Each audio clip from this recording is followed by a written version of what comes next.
Vous écoutez le 4h foot. La frappe d'Eden Hazard exceptionnel. Même lui n'en revient pas. 7e minute, le génie belge vient de frapper au Vélodrome. 1-0 pour le LOSC. Quel but! Salut à toutes et à tous, vous êtes bien dans le 4h foot et au sommaire aujourd'hui on va parler de tous les matchs de Ligue des Champions, donc de mardi et de mercredi.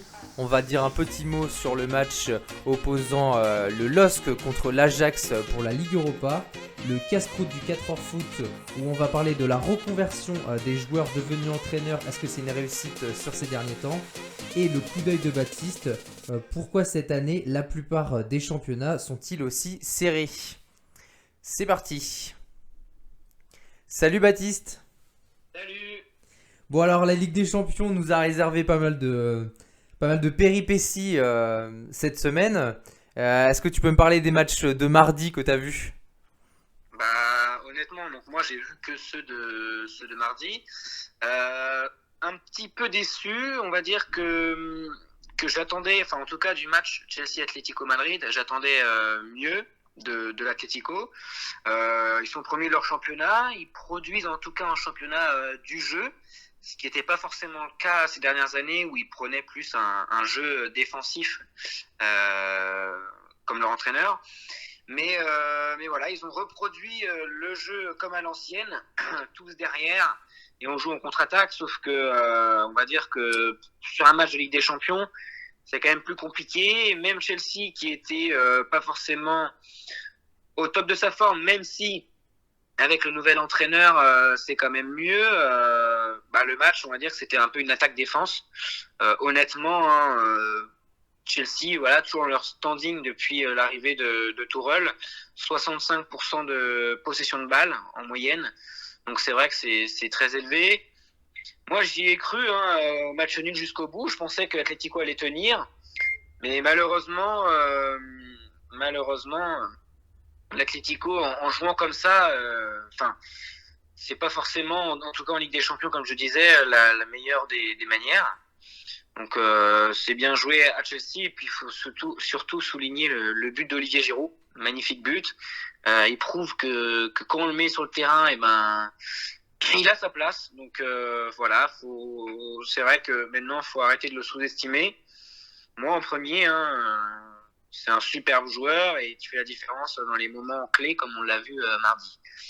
Et puis ensuite j'ai switché en fait en même temps avec le match Bayern-Lazio. Alors là c'était pas du tout pareil, c'est-à-dire que on va dire que la Lazio, je pense que l'événement leur a fait un petit peu pas peur, mais ils avaient un peu l'appréhension. Et puis contre le Bayern, ça pardonne pas. Ils ont fait quelques erreurs défensives. Ouais, je comprends pas que certains joueurs arrivent à faire ça au niveau professionnel. C'est vrai que faire des remises aux gardiens, mais pas assez fortes. Donc forcément, quand on est un joueur du Bayern, quand on s'appelle Leroy Sané ou d'autres, forcément c'est du pain béni et ça fait but. Donc franchement voilà, après le Bayern a été bon, ils n'ont pas été exceptionnels, mais ils ont été bons, ils ont fait le boulot. Donc je pense qu'ils vont se qualifier sans trop de difficulté. Non, je pense que c'est vrai que l'Atlético a pas mal Enfin, en général, quand ils arrivent à gérer dans le championnat, en général, ils arrivent à faire qu'une compétition sur deux. Ils font jamais de grands épopées, soit dans l'un ou soit dans l'autre. Et c'est vrai que sinon, Olivier Giroud, il est toujours aussi incroyable. Je pense que il aura sa place pour l'Euro sans hésiter. Et c'est un joueur sur qui on peut compter et son mental m'impressionne aussi, m'impressionne chaque fois parce qu'il arrive à remettre en cause le fait qu'il a sa place. Recruter Timo Werner et réussir à le mettre sur banc quasiment 6 mois après alors qu'ils l'ont recruté une somme faramineuse, faut quand même le faire.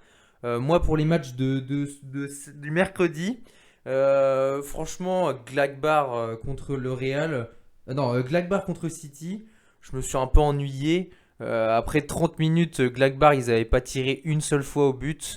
Ils ont trop voulu fermer le jeu et jouer qu'en contre. Sauf que par rapport à City, c'est la pire chose qu'il faut faire, je pense.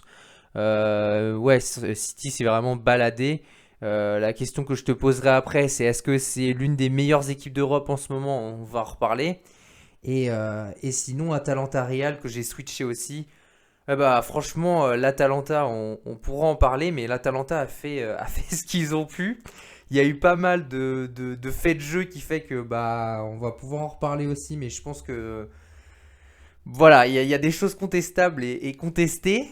L'Atalanta a eu un match très compliqué quand on commence le match et que on a un carton rouge au bout de, je sais plus, je crois que c'était 16 minutes de jeu et que Zapata est parti sur blessure juste après. Concrètement, ça fait beaucoup. Ça fait beaucoup pour un Atalanta qui avait vraiment des grandes ambitions, qui voulait aller marquer, qui voulait aller faire un gros match. En plus, c'était chez eux. Donc non, franchement, moi j'ai trouvé un Real qui était pauvre, sans solution. Pourtant, ils étaient à 10 contre 11. Golini, il a été inquiété qu'une seule fois grâce à une frappe de Mendy. On ne sait même pas comment il a sorti ça, mais il tombe bien. C'était son premier but en Ligue des Champions. Et la stat qui fait mal, c'est que le Real Madrid a fait 4 tirs cadrés sur 19 tirs. Donc ça montre vraiment que le Real était sous l'eau.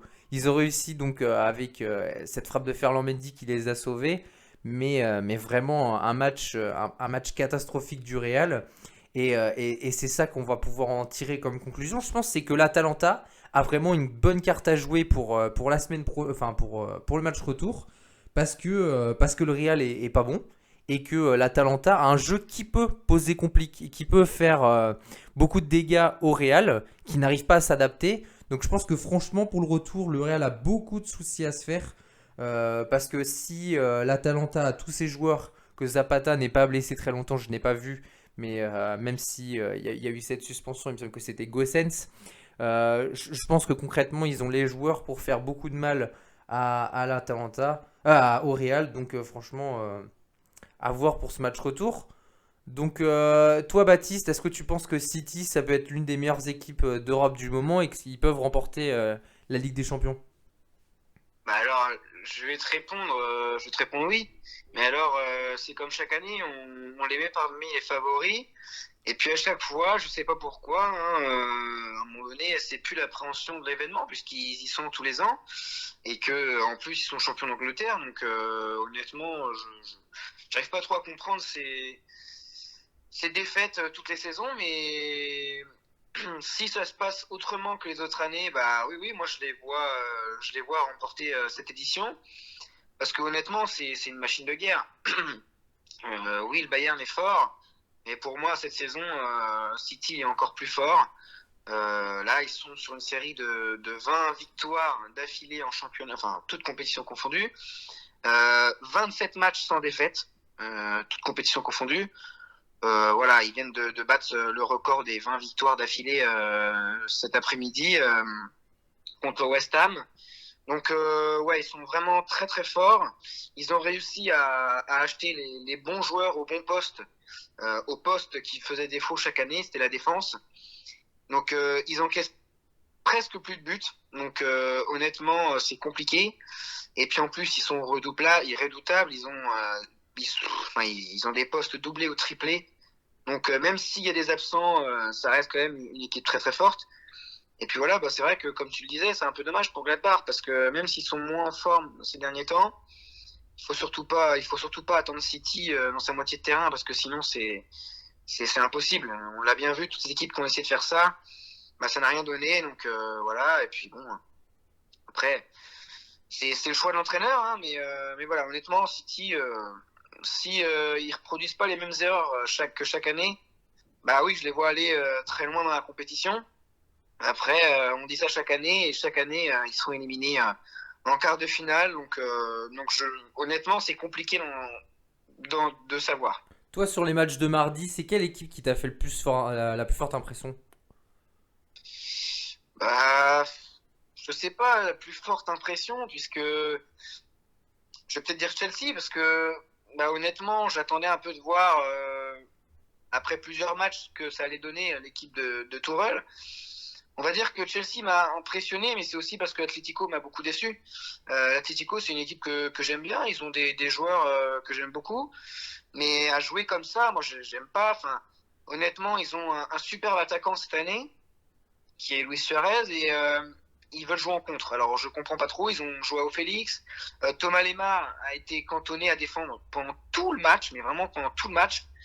Donc honnêtement, c'est compliqué. Je comprends pas trop cette position parce que honnêtement, ils ont un effectif qui, en termes de jeu, est égal à celui de Chelsea.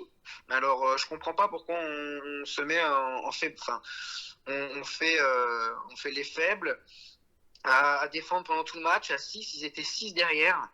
À un moment donné, je veux bien, mais on est en Ligue des Champions. Et si on veut avoir un espoir de passer, bah, il faut produire autre chose. Alors on va voir au match retour, parce que là, ils vont plus avoir le choix de jouer. Donc je sais pas. Moi, honnêtement, je voyais Atletico favori avec leur forme du moment, mais c'est vrai que voilà, ils ont eu ces contre-performances coup sur coup contre Levante en championnat et en coupe. Non, c'est les deux en championnat. C'était un match en retard, excuse-moi, et le match du championnat. Donc je les voyais favoris, mais bon, vu ce qu'ils ont produit, c'est vrai que c'est compliqué là de les mettre parmi les vainqueurs de ce tour. Bah, un petit mot du coup pour la Ligue Europa quand même qui a eu lieu jeudi soir. Le LOSC s'est déplacé à l'Ajax. Le LOSC qui se déplaçait sans Fonte qui a eu une gêne musculaire et qui n'a pas pu faire ce match. André qui n'était pas là et Burak Yılmaz toujours blessé. Le LOSC concrètement ils ont été un peu ils ont fait un meilleur match que le match aller, mais ça n'a pas suffi là où l'Ajax a réussi à faire mal, bah, là où il fallait faire mal. C'est-à-dire qu'ils ont eu deux grosses occasions, un peu plus quand même, mais ils ont réussi à en profiter en mettant ces deux superbes buts. On voit qu'ils ont une jeunesse quand même qui prend la relève et qui ont un avenir plus que radieux. Moi je trouvais que Lille, après 3 minutes de jeu, avait fait un match vraiment complètement exceptionnel. Enfin, ils ont fait un très bon début. Ils ont eu des erreurs de concentration qui leur a coûté cher et c'est ce qui leur coûte le but. Je pense qu'ils progressent petit à petit, mais maintenant c'est vrai que ce qui manque, et c'est ce qu'on va revenir beaucoup pour les clubs français qui, on va dire, qui débutent entre guillemets parce qu'ils ont un nouveau cycle et ils recommencent donc un cycle avec cette équipe qui progresse petit à petit. Ils prennent de l'expérience, on l'a vu cette année en Ligue des Champions, ça n'a pas réussi. On voit qu'il y a du mieux, on voit que bah voilà, il y a des joueurs qui font l'affaire, mais maintenant concrètement en termes d'expérience, ça ne suffit pas. Et surtout quand on se déplace avec bah, les trois joueurs qui font ta colonne vertébrale, concrètement ça change un match du tout au tout parce que quand on a Burak Yılmaz, José Fonte et Benjamin André, c'est plus du tout la même équipe que si on les a pas. Donc non, très déçu du LOSC qui aurait pu faire beaucoup mieux. Je pense que l'Ajax n'a pas été bon et a réussi à se dépatouiller de ce match-là, mais concrètement, on se demande un peu comment.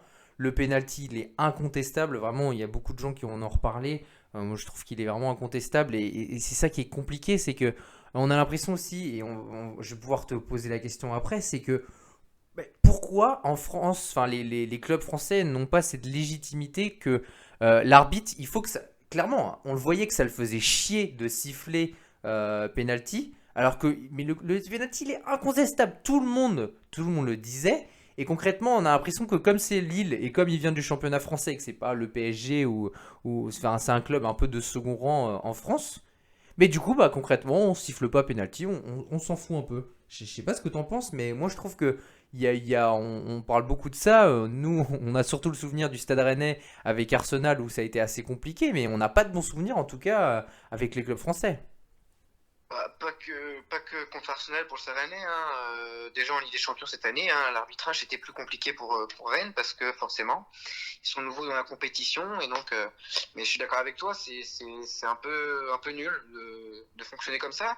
Après, moi je voulais surtout revenir sur le match. Alors je l'ai pas regardé, mais alors certes il y a eu 3 absents du côté de Lille, mais il faut aussi souligner qu'à l'Ajax il n'y avait pas André Onana, le gardien titulaire. Il n'y avait pas Sébastien Haller, la recrue, ni Tagliafico. Donc voilà, hein, 3 titulaires aussi de d'habitude. Donc honnêtement, voilà, c'est pas forcément. Enfin, l'Ajax aussi avait des absents et puis bah honnêtement, hein, voilà, moi je suis un peu déçu de Lille parce que l'Ajax, c'est une très bonne institution du football. Mais là, ils n'ont pas d'expérience. Quand tu vois le latéral droit qui a 18 ans, en milieu de terrain aussi 18 ans, enfin, c'est quand même très jeune. Je crois qu'il y en a aussi qui ont 20 ans, 22 ans. Euh, donc honnêtement, c'est très jeune. Donc voilà, Lille, pour moi, ils n'ont pas d'excuses. Ils jouent très très bien en championnat et là, tout de suite, alors je sais pas, peut-être que il y a un problème avec la Ligue Europa en France, je sais pas. On n'a pas forcément envie de la jouer à fond, alors que pourtant c'est une Coupe d'Europe qui est de plus en plus attractive en plus, parce qu'il y a des clubs quand même de haut standing, de plus en plus chaque année. Donc par exemple comme cette année, il y a Arsenal, Benfica, il y a Naples, il y a le Milan AC, Bah, Rome. on a quand même l'impression que le LOSC a joué crânement sa chance quand même, parce que concrètement, ils auraient pu ne pas mettre tous ces joueurs-là et ne pas la jouer plus que ça. On a vu Galtier qui à la fin a fait rentrer Soumaré, il avait le choix de sortir soit Sheka, soit Sanchez. Et on a vu que c'est Sheka qui est sorti et c'est Renato Sanchez qui est resté. On a l'impression quand même qu'il était très très très déçu, surtout que ce match était jouable. Moi, j'ai pas l'impression qu'ils ont pas joué cette Ligue Europa à fond. Bah, c'est pas qu'ils la jouent pas à fond, mais en fait, c'est globalement, les clubs français, globalement, je sais pas, hein, on le voit, alors Rennes l'a joué à fond, mais certains clubs, comme Saint-Étienne ou Marseille ces dernières années, où à chaque fois, voilà, ils mettent les équipes un peu bis. Donc, ouais, je sais pas, je suis un petit peu mitigé, ouais. Ouais, moi je trouve que ça dépend vraiment des clubs parce que bah, Marseille est quand même arrivé en finale de la Ligue Europa récemment. Et concrètement, c'est vrai que dans l'ensemble, on va mettre plutôt dans l'ensemble, les clubs ne jouent pas trop la Ligue Europa. C'est vrai qu'il y a eu quelques exploits, mais dans l'ensemble, quand même, ces clubs-là, on va dire que. Bah, en plus, on comprend pas trop parce qu'on a l'impression que, comme. En fait, c'est un peu la Ligue des Champions ou rien. Concrètement, ils vont réussir à accrocher cette place inespérée. Et au final, bon, bah, c'est la Ligue Europa, ouais, on la met un peu de côté, on verra après. C'est vrai que je pense que c'est surtout des clubs qui sont pas trop armés. On a vu Reims qui au final, avait réussi à choper les barrages. Concrètement, ils n'ont pas joué plus que ça, alors qu'ils avaient passé un tour. Donc, ouais, ouais, je pense que les clubs qui sont pas armés pour vont pas la chercher plus que ça parce que ça leur fait pas rêver. Mais les clubs qui peuvent la jouer pour avoir un intérêt, ils vont la jouer. Rennes, ils l'ont joué. Bon, c'est vrai que cette année. Je sais plus, l'année dernière, ils l'ont moins joué. Je sais plus trop quand c'était, mais en tout cas, c'est vrai que ça dépend un peu au petit bonheur à la chance. C'est un peu les clubs, s'ils réussissent ou pas, on voit.